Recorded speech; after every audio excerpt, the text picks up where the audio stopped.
So Karen is speaking to us about welcoming transgender, genderqueer, and non-binary communities.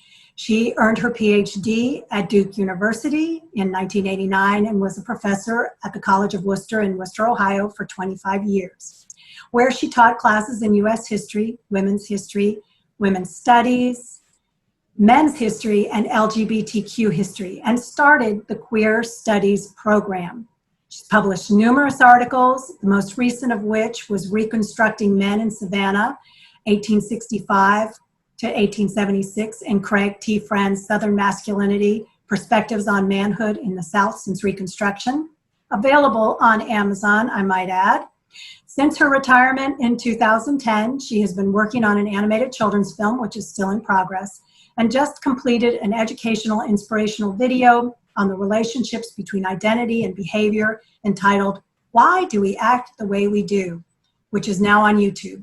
She's currently putting the finishing touches on the history of the United States and examines how gender has shaped identity and behavior in the United States. Please let's welcome Dr. Karen Taylor. Hello, everyone. Am I unmuted? You are. Yay. All righty. Well, first of all, I have a technical problem, which is I don't know how to send my chats. So if someone could tell me quickly what I need to do to send a chat. Do you have the chat window open on your screen? I do, yes. You can send a chat to everybody, or you can click on that where it says to box. You can click on that and pick a name, and then you just type your message underneath that and hit send. Oh, hit enter, excuse me. Oh, okay. All right, thank you. That helped. All right, first of all, I want to thank Mary Freeman for suggesting that I do this, and Beth Sutton for hosting this, and all of you for being here. Also, it's raining torrentially here, so if I disappear suddenly, it's nothing personal. It's because my electricity, which has been flickering all morning, goes out. So just letting you know. I also want to express my heartbreak at the death of Tony McCade, a Black transgender man who was killed in Tallahassee, Florida on May 27th.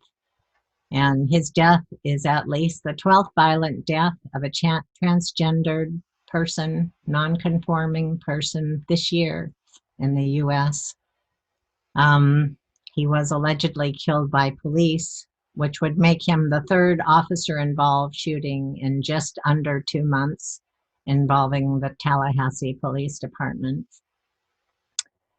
And also my sadness at the death of George Floyd and Ahmaud Arbery, and all the other Black men who have died and keep dying. And all I have to say at this point is, yay, protesters! All right, so now I will continue, or actually start my talk. My passion, my greatest passion, has always been examining how identity and behavior are connected. Of course, when I had my children, my 3 children, they became my greatest passion, but throughout that, I have been intrigued by why identity, or how identity and behavior are related. And I'm not sure how that began. I think it may have begun when I was a little kid. We lived in an apartment house across the street from a Black Baptist church. And I can remember them coming out of the church after services. Well, in the services, we could hear them singing, and they sounded so happy and joyful and wonderful, and looked so wonderful and happy and festive and full of life when they came out of the church. But my parents were very racist, and they said to me, stay away from them. Don't even look over there when they're coming out of the church. Stay away, stay away. And I couldn't, that made no sense to me. It's like these people are clearly very happy and good, and, you know, they're great people. So what's the problem? But that helped me to understand that race, class, and gender are the first markers of our identity, and that we tend to behave within the parameters of those markers, determined by how our culture expects us to behave if we're a certain way. So, for example, you see me, I am an older white woman. If you're under 40, I'm just an old white woman. Um, we're not colorblind, right? We try to think that we are, but there's no such thing. That's the first thing we see, and it's therefore one of the ways we place a person when we meet them. I think especially today, it's important to remember that and to honor that with all the racial tension that we're having today. It's an important marker. There's also class. You can't really see what I'm wearing, but if you could, and you were a person who cared about high fashion or top of the line clothing or brand name clothing, you would make certain assumptions about me based on my class. You might not do this intentionally or even know that you're doing it, but our culture teaches us. These are markers of our identity. You might also look at my teeth or my general health, my cleanliness, and make the same kinds of assumptions about my class. Gender, a little more difficult, especially now, because it's much more fluid than it ever has been in the world. Well, except for the earliest human societies who had a perfectly fluid gender system. They let people choose to be what they wanted to be, but they still behaved in the ways of either manliness or womanliness. Our culture, because it is heteronormative, makes us feel like every man is attracted to women and every woman is attracted to men. We may be aware that that's not true, but that is the first assumption our culture teaches us to think, right? Well, looking at me, you may not be aware of it, but I could be cisgender, that is, CIS gender, that I could be, accept my identity as the same as my sexual biological makeup. That has to do with my gender, however, and not my sexual orientation. They're two different things, and they're often confused.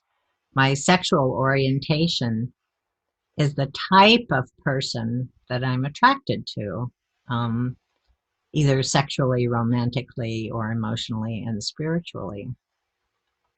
Sexual preference, on the other hand, is the type of intercourse, stimulation, gratification that I like to participate in.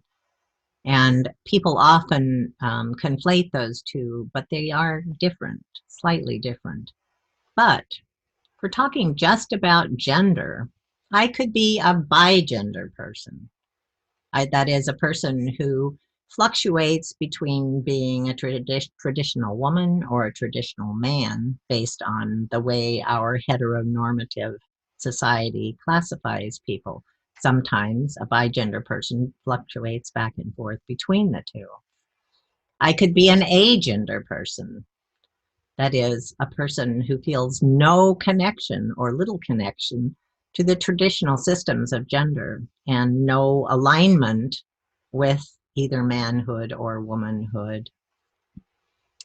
I could also be a cross-dresser, and how would you know? I may be a person who likes to dress up in the clothes of another gender. I could be gender non-conforming. That is, I don't identify as a woman or a man. I may look like a woman, but behave more masculinely, and just vice versa.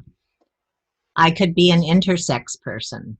That is what some people used to call hermaphroditic or hermaphrodite, which is actually a derogative term, so best not to use that.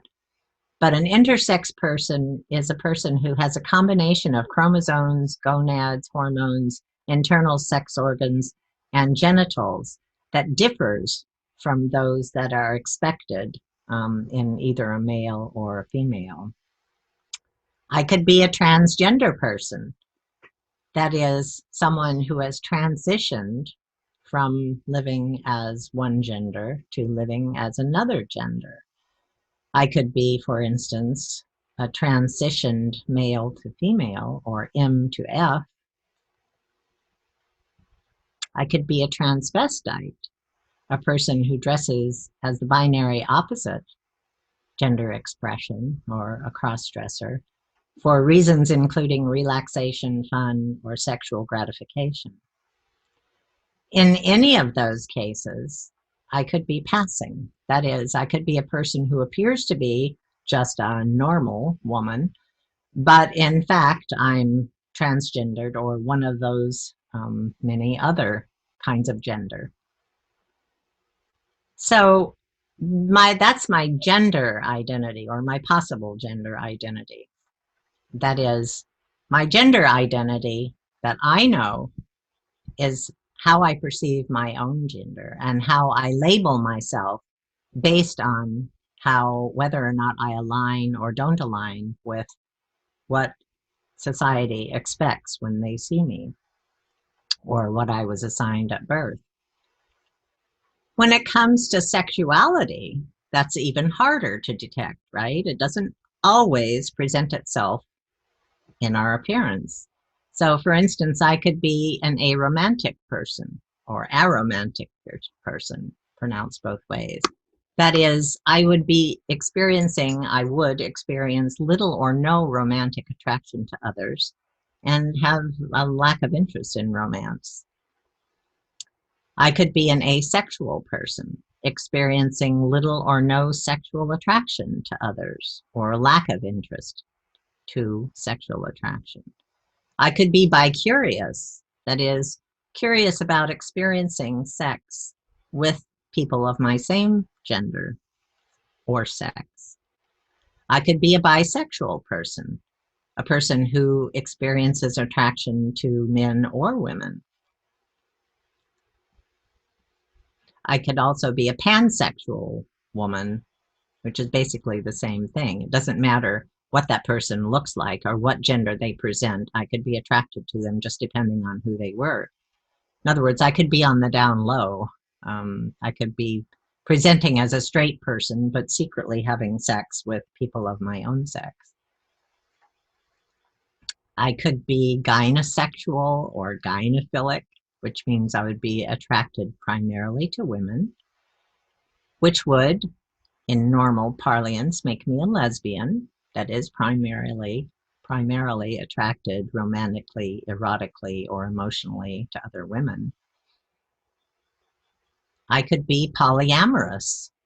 That is, I could be attracted to a number of people and have ethical, honest, and consensual non-monogamous relationships with multiple people. 3, 4, be much harder. It becomes harder the more people that would be involved, of course. But it is a kind of sexuality that exists out there in the world. I could be a questioning person, an individual who is wondering about their own sexuality and thinking of exploring it by having sex with someone that I don't usually have sex with. I could be a transsexual, a person who identifies psychologically as a sex other than the one I was assigned at birth. So I could be a woman who thinks of myself as a man, or a man who thinks of myself, my inner sense of myself, as a woman. What I could not be is a metrosexual, because metrosexuals are men who pay closer attention to their appearance than normal men do. Okay. As all of those things, though, that I've just mentioned, I could be passing. I could appear to be just an older white woman. You wouldn't know any of those things.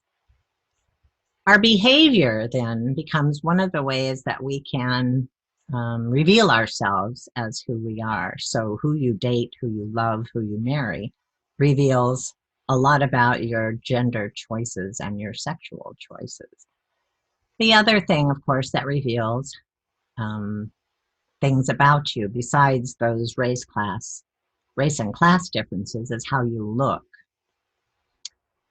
A recent study, the report on the experiences of trans Unitarian Universalists conducted by Trust and the UUA's Multicultural Ministries Office, which I have the URL for. If anyone's interested, you could chat me. Has revealed that 72% of transgendered people do not feel that their congregation is completely inclusive. 42% experience marginalization in UU spaces. Non-binary people, 61% of trans UU people, 61% of all trans UU people are non-binary, feel less included and more marginalized than people who perceive themselves or are perceived as normal. If race, class, and disability, if trans people have a race, class, and disability intersection along with their gender identity, they feel even more marginalized. Only 15% of people of color and 12% of non-binary disabled people of color feel that their congregation is completely inclusive. This is very disturbing to me, and as I'm sure it is to you. But it seems to me that there are two things going on here. The first is how people appear and how that shapes their behavior, and how other people react to their appearance and their behavior. And the second is the normal bonding that goes on in communities in their relationship with newcomers. So how we appear and others react is very important, obviously. Of course, if a person is white or black or has a disability of some kind, or is transitioning in the process of going from one gender to their chosen gender, it affects their behavior and their identity. It affects the way we see them. It affects the way they see themselves, and of course affects their behavior. But it doesn't have to affect our behavior to them. And I think that's a really important and difficult thing to deal with. It's very hard not to see people and expect them to be a certain way, just assume they're going to be a certain way, in the same way that heteronormativity expects us to think that everyone who looks normal is going to be a cisgender person. They're going to be married to or in love with or focused on a person of their opposite sex. But it doesn't have to, right? My differently abled, elderly, infirm friends of color and trans friends just want to be seen as normal.